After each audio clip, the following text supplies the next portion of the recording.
السلام علیکم ورحمۃ اللہ وبرکاتہ۔ اعوذ باللہ السمیع العلیم من الشیطان الرجیم، بسم اللہ الرحمن الرحیم۔ 28واں پارہ ہم نے سورۃ الحشر تک پڑھا تھا۔ آج آگے سورۃ الممتحنہ ہے، اس میں 2 رکوع ہیں، 13 آیات ہیں۔ بسم اللہ الرحمن الرحیم، شروع اللہ کے نام سے جو بے انتہا مہربان اور نہایت رحم فرمانے والا ہے۔ یا ایھا الذین آمنوا لا تتخذوا عدوی وعدوکم اولیاء تلقون الیہم بالمودۃ وقد کفروا بما جاءکم من الحق۔ اے ایمان والو، اگر تم میری راہ میں جہاد کرنے کے لیے اور میری خوشنودی کی خاطر وطن چھوڑ کر گھروں سے نکلے ہو تو میرے اور اپنے دشمنوں کو دوست نہ بناؤ۔ تم ان کے ساتھ دوستی کی بنیاد ڈالتے ہو، حالانکہ جو حق تمہارے پاس آیا ہے اس کو ماننے سے وہ انکار کر چکے ہیں، اور ان کی روش یہ ہے کہ رسول صلی اللہ علیہ وآلہ وسلم کو اور خود تمہیں صرف اس قصور میں جلا وطن کرتے ہیں کہ تم اپنے رب اللہ پر ایمان لائے ہو۔ تم چھپا کر ان کو دوستانہ پیغام بھیجتے ہو، حالانکہ جو کچھ تم چھپا کر کرتے ہو اور جو اعلانیہ کرتے ہو ہر چیز کو میں خوب جانتا ہوں۔ جو شخص بھی تم میں سے ایسا کرے وہ یقیناً راہ راست سے بھٹک گیا۔ ان کا رویہ تو یہ ہے کہ اگر تم پر قابو پا جائیں تو تمہارے ساتھ دشمنی کریں اور ہاتھ اور زبان سے تمہیں آزار دیں، تکلیف دیں۔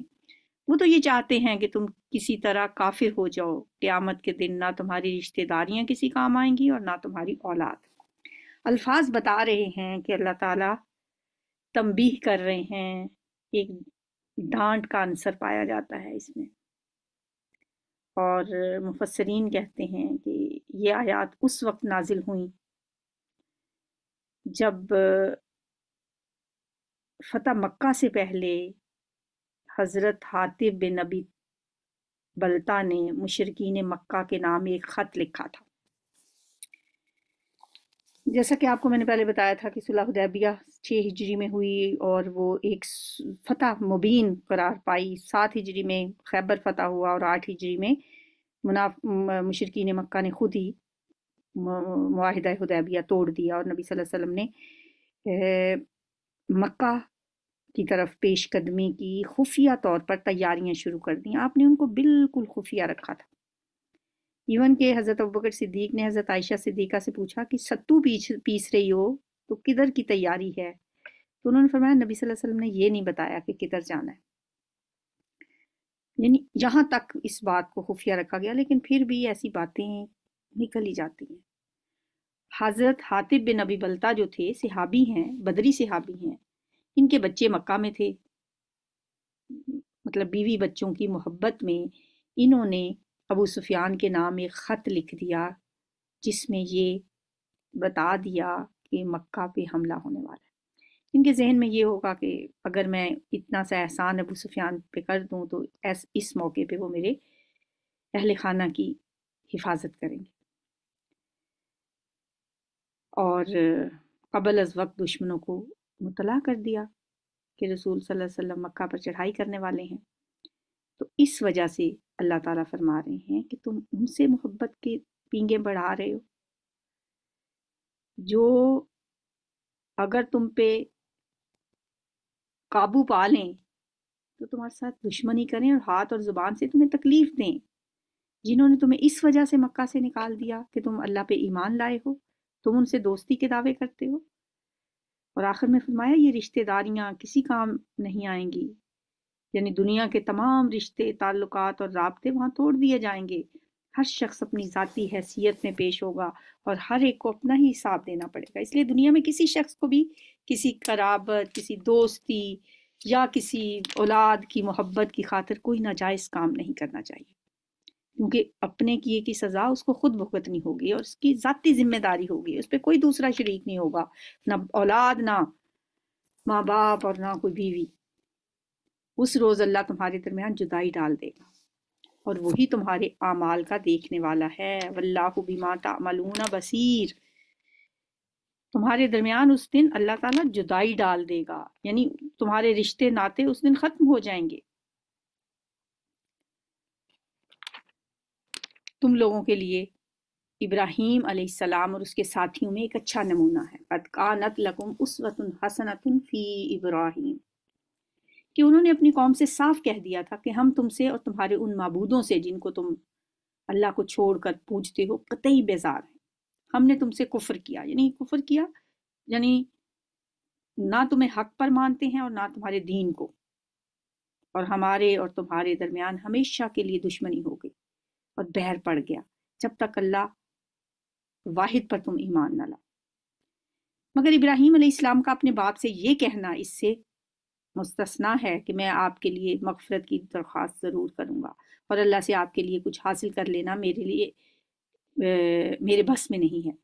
تو یہ اس کا مطلب ہے کہ حضرت ابراہیم کی یہ بات تو قابل تقلید ہے کہ انہوں نے اپنے کافر اور مشرک قوم سے صاف صاف بیزاری اور قطع تعلق کا اعلان کر دیا تھا، مگر ان کی یہ بات قابل تقلید نہیں ہے کہ انہوں نے اپنے مشرک باپ کے لیے مغفرت کی دعا کرنے کا وعدہ کر لیا تھا۔ یہ کہا جا رہا ہے یہاں پہ باقی معاملات میں کہ کس طرح انہوں نے اپنے باپ کو چھوڑ دیا، رشتوں ناتوں کو توڑ دیا اور دین کی خاطر ہجرت کی اور سب کچھ چھوڑ کے چلے گئے۔ اور ابراہیم علیہ السلام اور اصحاب ابراہیم علیہ السلام کی دعا کیا تھی کہ اے ہمارے رب، جو اس وقت انہوں نے دعا کی، ربنا علیک توکلنا و الیک انبنا و الیک المصیر، اے ہمارے رب تیرے ہی اوپر ہم بھروسہ کیا ہم نے، اور تیری ہی طرف ہم نے رجوع کر لیا، اور تیرے ہی حضور ہمیں پلٹنا ہے۔ اے ہمارے رب ہمیں کافروں کے لیے فتنہ نہ بنا دے۔ یہ فتنہ کا جو لفظ ہے نا، اس کے بھی بہت سارے معنی ہوتے ہیں، کئی صورتیں ہو سکتی ہیں۔ مثلا یہ کہ کافر ان پر غالب آ جائیں اور اپنے غلبے کو اس بات کی دلیل قرار دینے لگیں کہ ہم حق پر ہیں اور اہل ایمان جو ہیں وہ باطل پر ہیں کیونکہ ہم غالب آ گئے ہیں۔ اور یہ بھی اس کا مطلب ہو سکتا ہے کہ اس کا پھر ترجمہ یوں کیا جاتا ہے کہ ہمیں فتنہ کا مطلب کہ تختہ مشق نہ بنانا کافروں کے لیے، مطلب یہ کہ اللہ تو یہ آزمائش تو کافروں کی کر رہا ہو اور تختہ ستم ہم بن رہے ہوں، جیسے امتحان تو ابو جہل کا ہو رہا ہو اور تختہ ستم حضرت سمیہ بن رہی ہوں۔ تو یہ بھی اس کا بھی مطلب، فتنہ کا مطلب یہ بھی ہوتا ہے۔ اور اے ہمارے رب ہمارے قصوروں سے درگزر فرما، بے شک تو ہی زبردست اور دانا ہے۔ لقد کان لکم فیہم اسوۃ حسنۃ لمن کان یرجو اللہ والیوم الآخر، انہی لوگوں کے طرز عمل میں تمہارے لیے اور اس شخص کے لیے اچھا نمونہ ہے جو اللہ اور روز آخرت کا امیدوار ہو۔ اس سے کوئی منحرف ہو تو اللہ بے نیاز اور اپنی ذات میں آپ محمود ہے۔ رکوع نمبر 8۔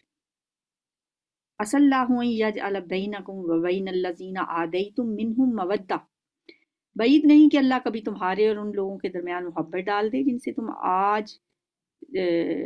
سے آج تم نے دشمنی مول لی ہے۔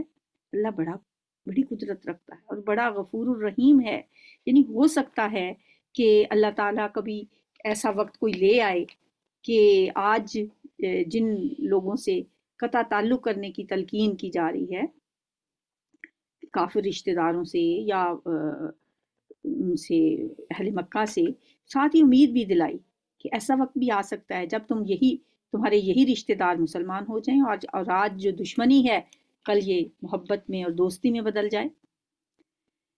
تو اس لیے گھبرانے کی، پریشان ہونے کی ضرورت نہیں ہے۔ ہو سکتا ہے کہ اللہ تعالیٰ کل ان کے دلوں میں محبت ڈال، اور اللہ نے ڈال دی۔ جب مکہ فتح ہوا 8 ہجری میں تو پورے کا پورا قبیلہ مسلمان ہو گیا تھا۔ اللہ تمہیں اس بات سے نہیں روکتا کہ تم ان لوگوں کے ساتھ نیکی اور انصاف کا برتاؤ کرو جنہوں نے دین کے معاملے میں تم سے جنگ نہیں کی ہے اور تمہیں تمہارے گھروں سے نہیں نکالا ہے۔ اللہ انصاف کرنے والوں کو پسند کرتا ہے۔ وہ تمہیں جس بات سے روکتا ہے وہ تو یہ ہے کہ تم ان لوگوں سے دوستی کرو جنہوں نے تم سے دین کے معاملے میں جنگ کی ہے اور تمہیں تمہارے گھروں سے نکالا ہے اور تمہارے اخراج میں ایک دوسرے کی مدد کی ہے۔ ان سے جو لوگ دوستی کریں وہی ظالم ہیں۔ یعنی مطلب یہ ہے کہ جو شخص تمہارے ساتھ عداوت نہیں رکھتا، انصاف کا تقاضا ہے کہ تم بھی اس کے ساتھ عداوت نہ برتو۔ مطلب اگر کوئی تمہارے رشتہ دار تم سے ملنے کے لیے آتے ہیں، کوئی ماں باپ کسی کے آتے ہیں اور وہ مسلمان نہیں ہیں، وہ مکہ سے آئے ہیں اور ان کا کوئی ہاتھ نہیں ہے اس دشمنی میں یا جنگ میں، وہ براہ راست حصہ نہیں لے رہے، تو انصاف کا تقاضا ہے کہ تم ان کے ساتھ حسن سلوک تو کرو۔ اے لوگو جو ایمان لائے ہو، جب مومن عورتیں ہجرت کر کے تمہارے پاس آئیں تو ان کے مومن ہونے کی جانچ پڑتال کر لیا کرو۔ فَامْتَحِنُوهُنَّ، ان کا امتحان لے لیا کرو۔ اسی سے سورت کا نام سورہ ممتحنہ ہے۔ ممتحن ہوتا ہے امتحان لینے والا، ممتحنہ امتحان لینے والی۔ اللہ عالم بی ایمان ہی، یعنی تم تو ایک اپنی طرف سے ایک امتحان لے لو، لیکن ان کے ایمان کو بہتر تو اللہ ہی جانتا ہے۔ اصل حقیقت تو اللہ ہی بہتر جانتا ہے۔ پھر جب تمہیں پتہ چل جائے کہ وہ مومن ہیں تو انہیں کفار کی طرف واپس نہ کرو۔ یعنی کوئی عورتیں جو ہجرت کر کے مکہ سے مدینہ آئیں تو تم پہلے تو یہ اچھی طرح سے جانچ پڑتال کر لو کہ ان کی ہجرت کا مقصد کیا ہے۔ کیا وہ واقعی دین کی خاطر ہجرت کر کے آئی ہیں یا وہ کسی اور مقصد سے آئی ہیں، کوئی شادی کرنے کے لیے یا کوئی ان کی غرض کچھ اور ہے۔ یہ ٹیسٹ کرنے کے لیے کہا گیا ہے، کیونکہ صلح حدیبیہ کے بعد جو بھی شرائط تھیں ان میں سے ایک شرط یہ بھی تھی کہ جو شخص مکہ سے مسلمان ہو کے مدینہ جائے گا تو اس کو واپس کر دیا جائے گا، لیکن مدینہ سے اگر کوئی شخص اسلام چھوڑ کے مکہ جائے گا تو اسے واپس نہیں کیا جائے گا۔ تو اس کی روح سے شروع میں تو مسلمان مرد مکہ سے بھاگ بھاگ کر مدینہ آتے رہے اور انہیں معاہدے کی شرائط کے مطابق واپس کیا جاتا رہا۔ پھر مسلمان عورتوں کے آنے کا سلسلہ شروع ہو گیا اور کفار نے معاہدے کا حوالہ دے کر ان کی واپسی کا بھی مطالبہ کر دیا۔ اس پر یہ سوال پیدا ہوا کہ کیا حدیبیہ کے معاہدے کا اطلاق عورتوں پر بھی ہوتا ہے؟ اللہ نے اسی سوال کا جواب دیا کہ اگر وہ مسلمان ہوں اور یہ اطمینان کر لیا جائے کہ واقعی وہ ایمان کی خاطر ہی ہجرت کر کے آئی ہیں، کوئی اور چیز انہیں نہیں لائی، تو انہیں واپس نہ کیا جائے۔ یہ حکم اس لیے دیا گیا کہ معاہدے کی جو شرائط لکھی گئی تھیں ان میں رجل کا لفظ لکھا گیا تھا، جیسا کہ بخاری کی ایک روایت میں آیا ہے کہ اگر کوئی شخص رجل، مطلب یہ ایک نقطہ تھا نا، جو ایک قانونی نقطہ جو نکال لیا گیا کہ اب ان عورتوں کو تم پھر واپس نہ کرو، نہ وہ کفار کے لیے حلال ہیں اور نہ کفار ان کے لیے اب حلال ہیں، کیونکہ انہوں نے اسلام قبول کر لیا، اب ان کے کافر شوہر ان کے لیے حلال نہیں رہے۔ ان کے کافر شوہروں نے جو مہر ان کو دیے تھے وہ انہیں واپس کر دو، اور ان سے نکاح کر لینے میں تم پر اب کوئی گناہ نہیں۔ اس کا مطلب کیا ہوا کہ اب پچھلے جو کافر شوہر تھے ان کے ساتھ ان کا نکاح ٹوٹ گیا۔ وَلَا جُنَاحَ عَلَيْكُمْ أَن تَنكِحُوهُنَّ إِذَا آتَيْتُمُوهُنَّ أُجُورَهُنَّ، لیکن اس نکاح میں اب ان کو حق مہر نئے سرے سے دینا ہوگا، جبکہ تم ان کے مہر ان کو ادا کر دو۔ یہ نہیں کہ ایک دفعہ ان کو پچھلے شوہر سے تو حق مہر مل چکا ہے، ان کو آپ نے، اسٹیٹ نے واپس کرنے ہیں حق مہر ان عورتوں کے شوہروں کو، اور نیا کوئی شخص اگر اس سے شادی کرنا چاہے تو وہ اسے حق مہر دے کر دوبارہ سے ان سے نکاح کر سکتا ہے۔ اور تم خود بھی کافر عورتوں کو اپنے نکاح میں نہ روکے رکھو۔ اب یہاں ایک اور حکم آ گیا۔ اب تک تو ایسے ہی تھا کہ اگر کوئی شخص مسلمان تھا، اس کی بیوی کافر تھی تو اس کے ساتھ ہی تھی، اور اگر کوئی مسلمان عورت ہے اس کا شوہر کافر ہے تو بھی ان کے ساتھ ہی تھی۔ نبی صلی اللہ علیہ وسلم کی اپنی 2 بیٹیاں جو تھیں وہ انہی کے نکاح میں تھیں، کیا نام ہے اس کا، ابو لہب کے بیٹوں کے نکاح میں تھیں۔ نہ وہ کفار کے لیے حلال ہیں اور نہ کفار ان کے لیے حلال، اور تم خود بھی کافر عورتوں کو اپنے نکاح میں نہ روک کے رکھو۔ جو مہر تم نے اپنی کافر بیویوں کو دیے تھے وہ تم واپس مانگ لو۔ اب یہ شخص کچھ سوچ سکتا ہے نا کہ بیوی تو میری کافر ہے، میں اب اس کو چھوڑ رہا ہوں، اتنا میں نے اسے حق مہر دیا ہوا ہے، کہا وہ تم واپس مانگ لو، اور جو مہر کافروں نے اپنی مسلمان بیویوں کو دیے تھے انہیں وہ واپس مانگ لیں۔ یہ اللہ کا حکم ہے، وہ تمہارے درمیان فیصلہ کرتا ہے اور وہ علیم و حکیم ہے۔ اور اگر تمہاری کافر بیویوں کے مہروں میں سے کچھ تمہیں کفار سے واپس نہ ملے، اب تم کہو گے کہ وہ تو واپس نہیں کرتے،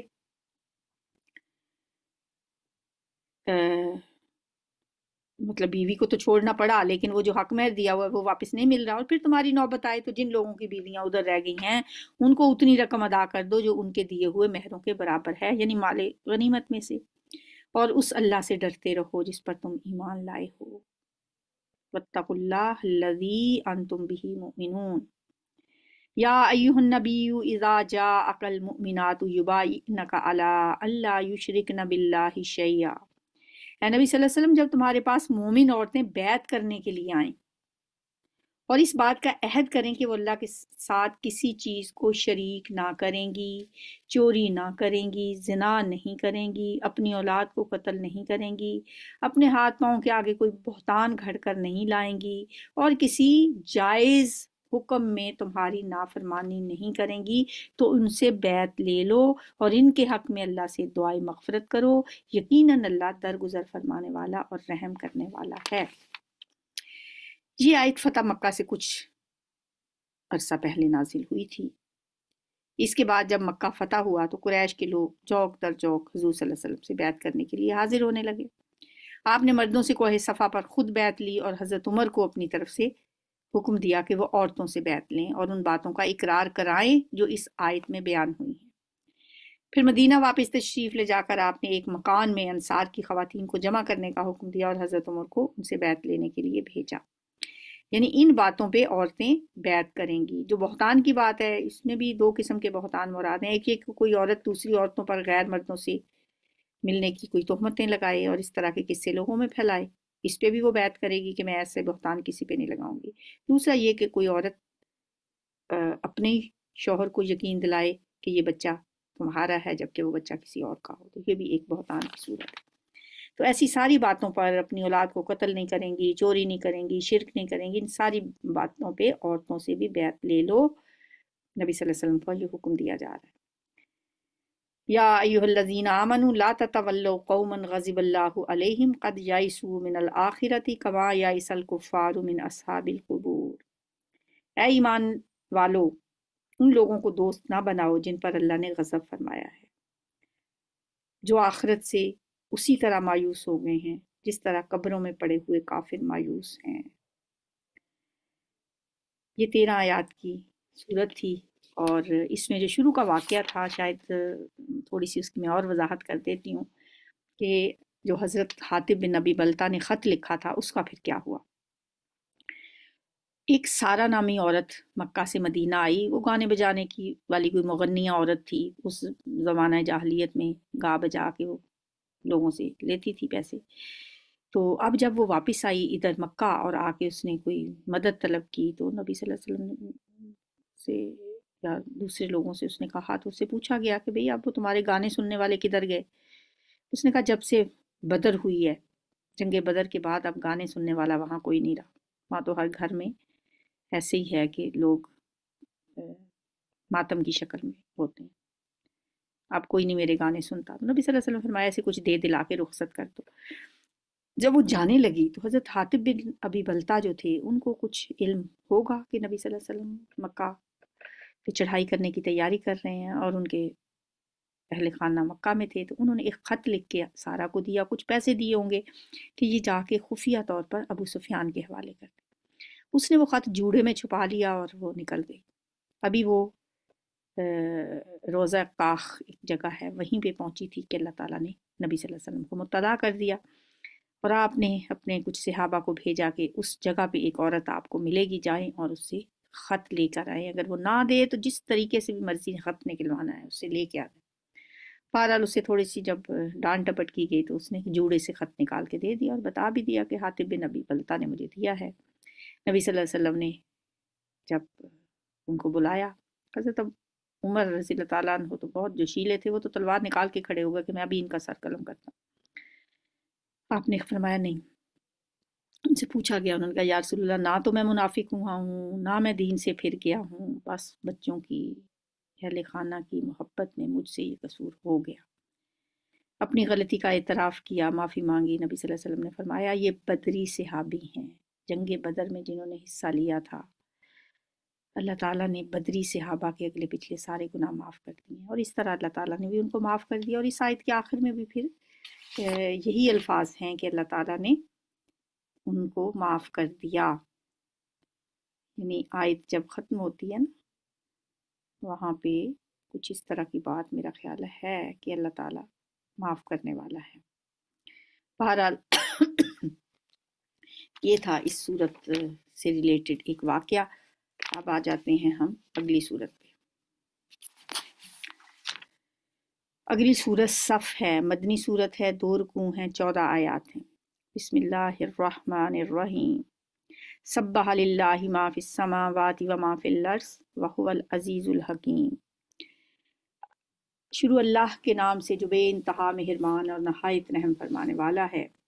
اللہ کی تسبیح کی ہے ہر اس چیز نے جو آسمانوں اور زمین میں ہے، اور وہ غالب اور حکیم ہے. اے ایمان والو، تم کیوں وہ بات کہتے ہو جو کرتے نہیں ہو؟ لما تقولون ما لا تفعلون کبر مقتا عند اللہ ان تقولوا ما لا تفعلون. اللہ کے نزدیک یہ سخت ناپسندیدہ حرکت ہے کہ تم وہ بات کہو جو کرتے نہیں ہو. اللہ کو تو پسند وہ لوگ ہیں جو اس کی راہ میں اس طرح صف بستہ ہو کر لڑتے ہیں گویا کہ وہ سیسا پلائی ہوئی دیوار ہیں. اس سے ایک تو یہ پتہ چلا کہ اللہ تعالیٰ کی خوشنودی سے وہی اہل ایمان سرفراز ہوتے ہیں جو اس کی راہ میں جان لڑانے اور خطرے سہنے کے لیے تیار ہوں. دوسری بات یہ کہ اللہ کو جو فوج پسند ہے اس میں 3 صفات پائی جانی چاہیے. ایک یہ کہ وہ خوب سوچ سمجھ کر اللہ کی راہ میں لڑے، اور کسی ایسی راہ میں نہ لڑے جو فی سبیل اللہ کی تعریف میں نہ آتی ہو، کیونکہ کہا گیا ہے فی سبیل ہی، اس کے رستے میں تم لڑو. اور دوسری یہ کہ وہ بد نظمی میں مبتلا نہ ہو، بلکہ مضبوط تنظیم کے ساتھ صف بستہ ہو کر لڑے، صف فن. اور تیسری یہ کہ دشمنوں کے مقابلے میں اس کی کیفیت سیسا پلائی ہوئی دیوار کی سی ہونی چاہیے. یقاتلون فی سبیلہ صفا کأنہم بنیان مرصوص، گویا کہ وہ سیسا پلائی ہوئی دیوار ہیں. اور یاد کرو موسیٰ علیہ السلام کی وہ بات جو اس نے اپنی قوم سے کہی تھی کہ اے میری قوم کے لوگو، تم کیوں مجھے اذیت دیتے ہو، حالانکہ تم خوب جانتے ہو کہ میں تمہاری طرف اللہ کا بھیجا ہوا رسول ہوں. پھر جب انہوں نے ٹیڑھ اختیار کی تو اللہ نے بھی ان کے دل ٹیڑھے کر دیے. اللہ فاسقوں کو ہدایت نہیں دیتا. جب انہوں نے فلما زاغوا ازاغ اللہ قلوبہم، جب انہوں نے ٹیڑھ اختیار کی تو اللہ تعالیٰ نے بھی ان کے دلوں کو ٹیڑھا کر دیا. یعنی اللہ کا یہ طریقہ نہیں ہے کہ جو لوگ خود ٹیڑھی راہ چلنا چاہیں انہیں اللہ تعالیٰ خام خواہ پکڑ پکڑ کے سیدھا رستہ دکھائے، اور جو لوگ اس کی نافرمانی پہ تلے ہوئے ان کو زبردستی ہدایت سے سرفراز کرے. نہیں، پھر تو امتحان ہی نہ رہے نا. یہ دنیا تو امتحان گاہ ہے. یاد کرو عیسیٰ ابن مریم کی وہ بات جو اس نے کہی تھی کہ اے بنی اسرائیل، میں تمہاری طرف اللہ کا بھیجا ہوا رسول ہوں، تصدیق کرنے والا ہوں اس تورات کی جو مجھ سے پہلے آئی ہوئی ہے، اور بشارت دینے والا ہوں ایک رسول کی جو میرے بعد آئے گا جس کا نام احمد ہوگا. دعائے خلیل اور نوید مسیحا، اسی لیے نبی صلی اللہ علیہ وآلہ وسلم کو کہا جاتا ہے کہ انہوں نے نبی صلی اللہ علیہ وآلہ وسلم کی بشارت دی. حضرت عیسیٰ علیہ السلام کی پیشین گوئی تھی آپ صلی اللہ علیہ وسلم کے بارے میں، اور نام ان کا احمد بتایا انہوں نے، اسمہ احمد. مگر جب وہ ان کے پاس کھلی کھلی نشانیاں لے کر آیا تو انہوں نے کہا یہ تو واضح دھوکہ ہے.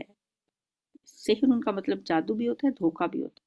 اب بھلا اس شخص سے بڑا ظالم اور کون ہوگا جو اللہ پر جھوٹے بہتان باندھے حالانکہ اسے اسلام کی دعوت دی جا رہی. ایسے ظالموں کو اللہ ہدایت نہیں دیتا. واللہ لا یہدی القوم الظالمین. یہ لوگ اپنے منہ کی پھونکوں سے اللہ کے نور کو بجھانا چاہتے ہیں.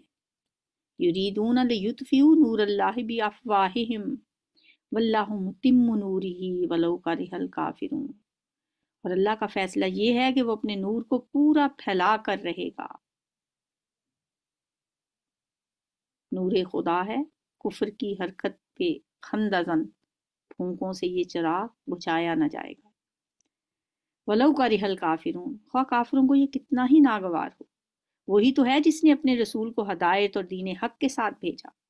والذی ارسل رسولہ بالہدی ودین الحق لیظہرہ علی الدین کلہ ولو کرہ المشرکون، تاکہ اسے پورے کے پورے دین پر غالب کر دے خواہ مشرکین کو یہ کتنا ہی ناگوار ہو. رکوع نمبر 10. یا ایھا الذین آمنوا هل ادلکم علی تجارۃ تنجیکم من عذاب علیم. ہے ایمان والوں، میں بتاؤں تمہیں وہ تجارت جو تمہیں عذاب علیم سے بچا دے؟ ایمان لاؤ اللہ اور اس کے رسول پر، یہ ہے وہ تجارت، یہ ہے وہ کاروبار، یہ ہے وہ بیع، یہ ہے وہ سودا جو تمہیں کہا گیا ہے کہ تم اگر اللہ کے ساتھ کر لو تو تمہیں فائدہ ہی فائدہ ہے، کیونکہ تجارت وہ چیز ہے جس میں آدمی اپنا سب کچھ کھپا دیتا ہے، اس لیے وہ چاہتا ہے کہ اس میں نفع حاصل ہو۔ یہاں پہ ایمان اور جہاد فی سبیل اللہ کو تجارت کہا گیا ہے، کہ اس راہ میں اپنا سب کچھ کھپاؤ گے تو نفع تمہیں حاصل ہوگا، اور اسے تجارت کہا گیا ہے۔ کیا کرو؟ اللہ پہ ایمان لاؤ اور اس کے رسول پہ ایمان لاؤ، اللہ کی راہ میں اپنے مالوں اور اپنی جانوں سے جہاد کرو، یہ تمہارے لیے بہتر ہے اگر تم جانو تو۔ کیا ملے گا تمہیں؟ کیا فائدہ ہوگا؟ اللہ تمہارے گناہ معاف کر دے گا اور تمہیں ایسے باغوں میں داخل کرے گا جن کے نیچے سے نہریں بہتی ہوں گی، اور ہمیشگی کی قیام کی جنتوں میں بہترین گھر تمہیں عطا فرمائے گا۔ یہ ہے بڑی کامیابی، اور وہ دوسری چیز جو تم چاہتے ہو وہ بھی تمہیں دے گا۔ وہ دوسری چیز کیا ہے جو انسان کو فوری فوری چاہیے ہوتی؟ وہ اخری تحبونہا، وہ کیا ہے؟ نصر من اللہ وفتح قریب وبشر المؤمنین، اللہ کی طرف سے نصرت اور قریب ہی میں فتح حاصل ہو جانے والی، اور قریب ہی میں حاصل ہونے والی فتح، یہ بھی انسان چاہتا ہے نا، وہ تو ادھار کا سودا ہے، یہ بھی ملے گی۔ اے نبی، اہل ایمان کو اس کی بشارت دے دو، یا ایھا الذین آمنوا کونوا انصار اللہ، اے مومنو اللہ کے مددگار بنو، یعنی اللہ کے دین کے مددگار بنو۔ جس طرح عیسیٰ ابن مریم نے حواریوں کو خطاب کر کے کہا تھا، من انصاری اللہ، کون میری مدد کرے گا، کون میرا مددگار ہوگا اللہ کی طرف؟ قال الحواریون نحن انصار اللہ فآمنت طائفۃ من بنی اسرائیل وکفرت طائفہ فأیدنا الذین آمنوا علی عدوہم فاصبحوا ظاہرین۔ حواریوں نے کہا ہم ہیں اللہ کے مددگار۔ اس وقت بنی اسرائیل کا ایک گروہ ایمان لایا اور دوسرے گروہ نے انکار کر دیا، پھر ہم نے ایمان لانے والوں کو ان کے دشمن کے مقابلے میں ان کی مدد کی اور وہی غالب ہو کر رہے۔ فَأَصْبَحُوا ظَاہِرِينَ۔ سورۃ الجمعہ مدنی صورت ہے، 2 رکوع ہیں، 11 آیات ہیں۔ بسم اللہ الرحمن الرحیم، شروع اللہ کے نام سے جو بے انتہا مہربان اور نہایت رحم فرمانے والا ہے۔ یسبح للہ ما فی السماوات و ما فی الارض الملک القدوس العزیز الحکیم، اللہ کی تسبیح کر رہی ہے ہر وہ چیز جو آسمانوں میں ہے اور ہر وہ چیز جو زمین میں ہے۔ اللہ کی تسبیح ہر چیز کرتی ہے، کتنی آیات ہم ایسی پڑھ چکے ہیں۔ ایک جگہ پہ تو یہ بھی آتا ہے کہ تم لیکن ان کی تسبیح کو سمجھتے نہیں۔ جب پوری کائنات اللہ کی تسبیح کر رہی ہے تو کیا انسان کو ان کا ہم نوا نہیں بننا چاہیے؟ کیا انسان کو اللہ کی تسبیح نہیں کرنی چاہیے؟ اٹھتے بیٹھتے چلتے پھرتے ہماری زبان اللہ کی تسبیح کے ساتھ تر رہنی چاہیے، بہت پاورفل چیز ہے۔